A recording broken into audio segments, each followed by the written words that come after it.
Plus de 6 Français sur 10 s'intéresseraient à la généalogie et auraient déjà entrepris des recherches sur leur famille ou leur nom. Dimanche dernier, le salon de l'édition historique et de généalogie à l'espace Vauban de Gravelines a permis la rencontre de la petite histoire de chacun avec la grande histoire de tous. Vous avez le plan de cadastre de la ville de Gravelines en 1835. Et sur ce plan, vous avez les numéros de parcelles qui sont indiqués. Et à l'aide de ces numéros de parcelles, vous pouvez retrouver les propriétaires. En cherchant sur d'autres documents disponibles en ligne sur le site, du type recensement de population, on peut identifier la composition des foyers. Donc tout le monde peut venir? Absolument, tout le monde peut y accéder directement en ligne. Oui. Et puis si vous voulez avoir plus d'informations sur la vie de votre commune, vous pouvez venir aux Archives du Nord et vous trouverez d'autres documents. Encore plus près, les associations locales qui, comme l'association Part de Mémoire de Bourbourg, collectent, sauvegardent et partagent. Nous présentons des choses qui sont très spécifiques à Bourbourg, comme des cartes postales, comme le travail qui a pu être fait avec l'association sur tout ce qui peut se passer dans notre ville, les rues, les places, qu'est-ce qui s'y passait, quand, tous les événements historiques de quelque époque que ce soit.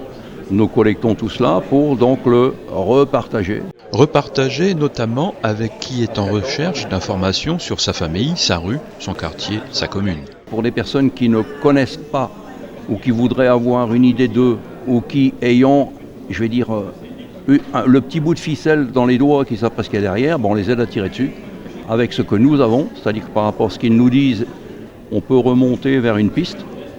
Il y a des moyens maintenant avec les mots-clés et d'autres en informatique de pouvoir retrouver des choses intéressantes.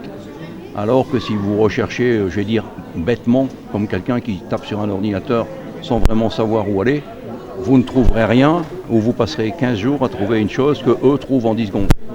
La mémoire se partage aussi comme une histoire particulière d'hommes ou de femmes devenus par la force des choses des personnages que l'on veut perpétuer, à l'image de Patrick Sadi-Lecointe, petit-neveu de Joseph Sadi-Lecointe, grand nom et pionnier de l'aviation française. Mon grand-oncle était un pilote de la Première Guerre, Sadi Joseph Lecointe, et que j'ai fait un musée à sa mémoire à Beaucamp-le-Jeune, près d'Aumale, dans la Somme.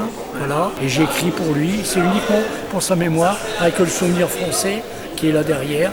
Je fais partie, vice-président du Souvenir français d'Arras. Et puis il y a l'histoire qu'on revisite, qu'on raconte d'une autre façon. Elle repose sur des faits réels, mais vous emporte dans un tourbillon romanesque. C'est un peu ce que propose Denis Jaillot. Alors ce livre-là, c'est une commande du Conseil régional des Hauts-de-France qui m'ont demandé de m'inspirer d'un salon des peintres qui était sur le thème de Jules Verne. Les peintures sont à l'intérieur du livre. Je me suis inspiré des peintures pour écrire peut-être le 65e livre que M. Jules Verne aurait oublié d'écrire.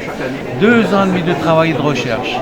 On part de la première croisade qui part d'Abbeville, 1090, jusque nos jours.